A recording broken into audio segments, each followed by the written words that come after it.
आपका स्वागत है रेडियो द्वारका में। आज मैं आया हूँ शिरडी में और इस समय मैं हूँ शिरडी के विट्ठल मंदिर में। इस विट्ठल मंदिर का अपना एक बहुत पुराना इतिहास है और आइए इसके बारे में जानते हैं हम यहीं के जो मंदिर में हैं विनायक त्रिपाठी जी से। विनायक जी, मैं आपसे निवेदन करूँगा कि आप प्लीज़ आएँ। विनायक जी, इस मंदिर का बहुत पुराना इतिहास है। ऐसा मैंने सुना है कि बाबा के समय से। थोड़ा सा मेरे सुनने वालों को बताएं कि इस मंदिर की क्या कैसे कैसे रहा, कैसे अब आप ओम साईराम। आज जिस मंदिर में आप खड़े हो, यहाँ पे आए हो, ये जो मंदिर है ये लक्ष्मण मामा के घर का एक भाग है। बाबा की आज्ञा से ये मंदिर बना हुआ है। बाबा लक्ष्मण मामा के साथ में जब ये मंदिर में आते थे तो इनके विट्ठल जी के मंदिर में, विट्ठल जी के भेंट में उनके बाबा के प्रति जो आस्था थी और बाबा का ही एक रूप, विट्ठल जी का ही एक रूप बाबा है और बाबा ही विट्ठल जी है, ऐसा दासगुरु महाराज इनको जो बाबा ने दृष्टांत दे के बताया था उसी के एक सदस्य, एक भाग ये मंदिर का हिस्सा है।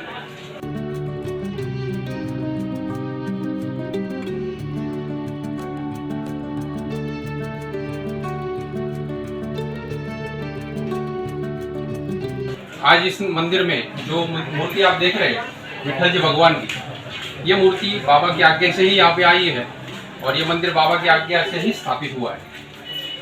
यहाँ पे दासगुरु महाराज भी रहते थे, बाबा भी आते जाते रहते थे और ये जो मंदिर है, इसकी जो जगह है, ये लक्ष्मण मामा का घर का एक भाग, एक हिस्सा है। आज ये मंदिर के बारे में हम लोग जानना चाहेंगे तो पहले हम मूर्ति के बारे में जानेंगे। मूर्ति यहाँ पे कैसे स्थापित हुई, कैसे इधर ये स्थापित होने का बाबा का आज्ञा हुआ और ये मंदिर के लिए ये मूर्ति कहाँ से आई, ये जानना है आपको, हम सब। तो अभी एक बार लक्ष्मण मामा नित्य क्रम के अनुसार बाबा के दरबार में गए, बाबा को प्रणाम किया और बाबा की आज्ञा लेने के लिए गए कि हम लोग अभी पंढरपुर में यात्रा करने जा रहे हैं, वारी करने जा रहे हैं, तो आप हमें आज्ञा दीजिए, आपका आशीर्वाद दीजिए। इसलिए वो बातें करने के लिए वहाँ पे गए थे। बाबा ने उनको बोला कि वहाँ जाओ, आप जरूर जाओ, लेकिन जाते टाइम वहाँ पे जाने के बाद में मुझे याद जरूर करना, मुझे याद करना। इतना बाबा ने बोल के उनको आगे दे दी। दूसरे दिन ये सब लोग चंद्रभागा नदी में पंढरपुर में जब पहुँचे तो उनको स्नान करते टाइम एक मूर्ति का ऐसा एक पत्थर में खो गए। तो उन्होंने बोला कि ये मूर्ति जैसा कुछ तो भी दिख रहा है, इसलिए उठाने की कोशिश की लेकिन उठा नहीं पाए। फिर उन्होंने छोड़ दिया, प्रणाम किया, मंदिर में दर्शन किया और बाबा के दरबार में फिर से लौट आए। यहाँ पे आते ही बाबा ने उनको देखा कि आप खाली हाथ आ गए, विट्ठल जी भगवान को, ठाकुर जी को, पाटिल बा को क्यों नहीं लाया। बाबा का एक शब्द था कि पाटिल बा को क्यों नहीं लाया। पाटिल बा बोले तो सब लोगों को आमतौर पे किसका नाम है ऐसा मालूम रहता था, लेकिन बात ऐसी हुई कि पाटिल बा यानी ठाकुर जी यानी श्री कृष्ण भगवान, वही उनका दूसरा अवतार जो हुआ कलयुग में वो विट्ठल जी भगवान का अवतार। तो ये अवतार होने के बाद इनको ठाकुर जी, पाटिल जी ऐसा बोलना ये बाबा को ही मालूम था, इसलिए बाबा ने उनको डांट लिया। तो लक्ष्मण मामा भयभीत हो गए कि बोले बाबा जी, हम लोग तो वहाँ पे गए थे, उठाने की कोशिश भी की लेकिन वो वजन बहुत भारी था इसलिए उठा नहीं पाए। तो हम लोगों ने उनको प्रणाम करके निकल आए। तो बाबा बोले मुझे याद किया क्या। बाबा का जो शब्द उनके कान में घुस गया कि मुझे याद किया क्या, कि ये शब्द बाबा ने यहाँ से जाते टाइम ही बोला कि उसका दृष्टांत वहाँ पे जाने के बाद में सब लोगों को मालूम पड़ा कि बाबा ने क्या बोला था कि मुझे स्मरण करो, मैं तुम्हारा भार हल्का करूँगा। तो ये इसके प्रति एक भावना थी और उसके जरिए बाबा ने ये संदेशा दिया कि जो भी काम आपको करना है तो कुछ गुरु या मुझे याद करो और आपका भार हल्का हो जाएगा, आपका काम सही चलेगा। तो ये बात बाबा ने इसके अंदर से बताई थी। तो यहाँ से बाबा ने उनको बहुत डांटा और पीछे जाने के लिए कहा, फिर जाओ और फिर उनको लेके आओ पाटिल बा को।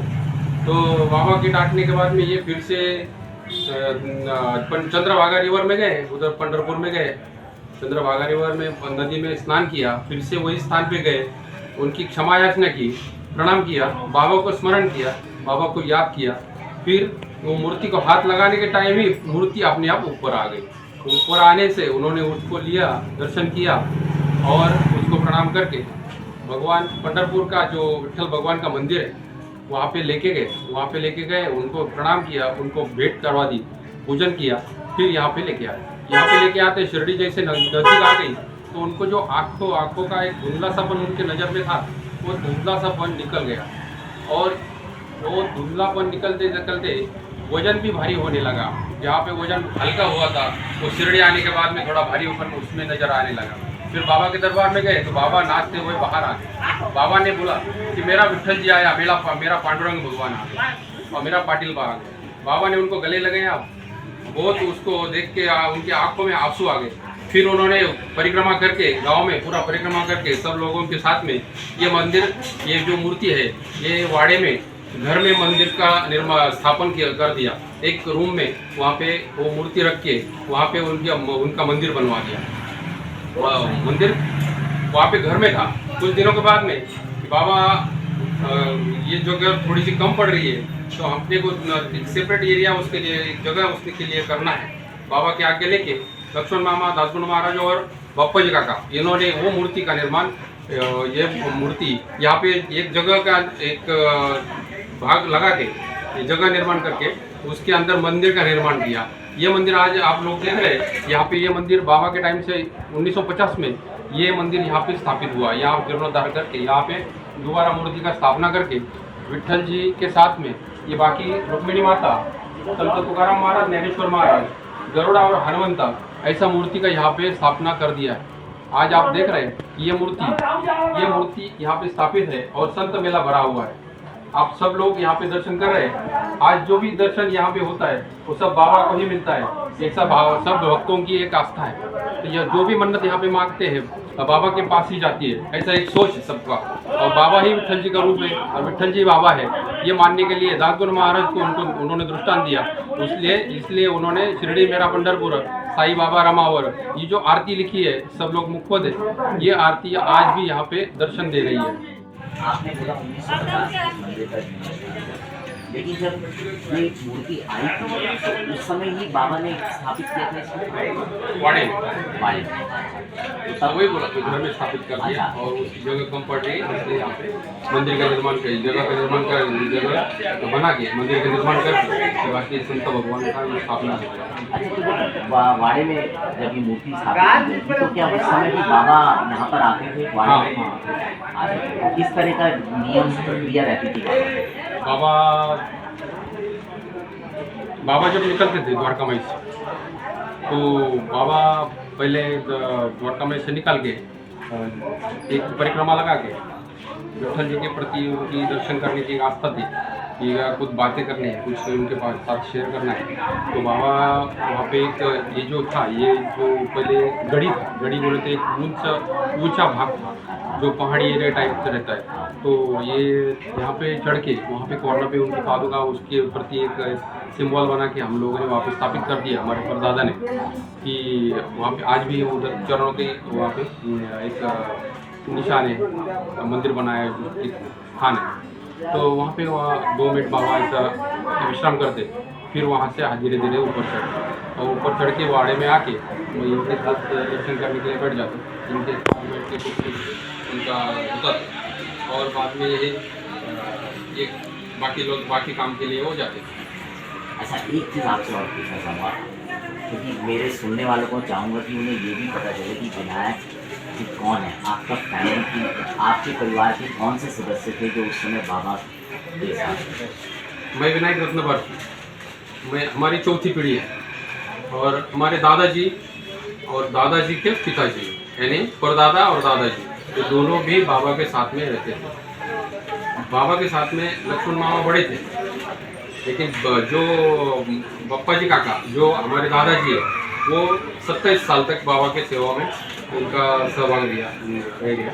और बाबा का जब निर्वाण देह छोड़ने का एक टाइम आया था तो उस टाइम भी बाबा के साथ में भैया जी अप्पा को थे और भैया जी पाटिल को थे और बप्पा जी काका, ये दोनों भी वहाँ पे मौजूद थे। उन्होंने डॉक्टर पिल्ले को बुला के नाड़ी का चेकअप किया था, ऐसा भी साजिला में भी मौजूद था। और आप अब जैसे चौथी पीढ़ी है, तो आप क्या आपके दादाजी और परदादाजी मंदिर है, पूजा भी होती है, तो उस ज़माने में भी पूजा होती है, और क्या आज हम लोग पूजा आप लोग कर रहे हैं? वो जो पूजा पहले से पर हमारा जो एक परदादा के पिताजी, फिर उनके ही पिताजी, ये सब लोग यानी महाराष्ट्र में एक आराध्य दैवत बोल के विठल जी भगवान का रूप माना जाता है। पंढरपुर में जो विठोबा है, विठल जी का मंदिर है, ये बाबा आने से पहले भी ये हमारे एक घर से चलता आया है कि उनकी पूजा पाठ होती थी, उनके घर में पूजा होती थी, तस्वीर लगा के पहले पूजा होती थी, मूर्ति नहीं थी तब। तो बाबा ने बाबा को ये मालूम था कि इधर इनकी आस्था भगवान के प्रति कितनी है, क्या करते हैं क्या नहीं, इसलिए उन्होंने ये सेवा हमको ये करने का सौभाग्य जो मिला है, उसी का एक प्रमाण। और बाबा के पहले इनकी जो पांडुरंग भगवान जी की तस्वीर जो होती थी, वो तस्वीर की पूजा होती थी। उसके बाद में दादगुण महाराज ने पादुका, चरण पादुका पंढरपुर से लाके हमारे परदादों को दी थी, और वहाँ से वो चरण पादुका का सेवा भी चलता आ रहा है। उसके बाद में बाबा ने ये पुष्टान दे के ये मूर्ति का निर्माण किया, मूर्ति यहाँ पे आने का एक सौभाग्य प्राप्त हुआ, और मंदिर का निर्माण सब ले मैं देख रहा हूँ रुक्मिणी का रुक्मिणी जी की पूजा, ये भी ये किसका क्या इतिहास है? रुक्मिणी माता जो बोला कि रुक्मिणी माता भी ये बाद में बनवाई गई। अच्छा, ज्ञानेश्वर महाराज और तुकाराम महाराज, ये भी मूर्ति बनवाई गई है। गरुड़ा और हनुमंता, इनकी मूर्ति भी बाबा ने बाबा के आज्ञा अनुसार ये बनवाई गई है, और बनवा के ये संत सम्मेलन यहाँ पे बना हुआ है। बहुत बहुत धन्यवाद विनायक जी, आपने बहुत जानकारी दी।